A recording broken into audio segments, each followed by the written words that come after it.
वैजापूर तालुक्यातील बळेगाव चौफुलीवर फरशीचे काम अपुरे राहिल्याने पावसाचे पाणी मोठ्या प्रमाणात साचत आहे. त्यामुळे नागरिक, प्रवासी आणि शाळकरी विद्यार्थ्यांना मोठा त्रास सहन करावा लागत आहे. साचलेल्या पाण्यामुळे डासांचा प्रादुर्भाव वाढला असून अपघाताचा धोकाही निर्माण झाला आहे. ग्रामस्थांनी प्रशासन आणि सार्वजनिक बांधकाम विभागाने तातडीने उपाययोजना करून अपूर्ण काम पूर्ण करावी अशी मागणी केली आहे. नमस्कार. नमस्कार. नमस्कार. बोला. आपला परिचय सांगा. मी मोहन शेषराव सूर्यवंशी, राहणार बळेगाव तालुका वैजापूर जिल्हा छत्रपती संभाजीनगर. रस्त्याचे काम होऊन किती दिवस झाले अंदाजे?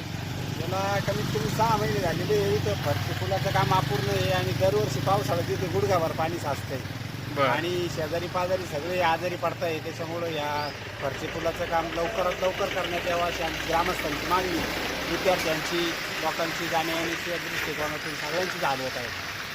धन्यवाद.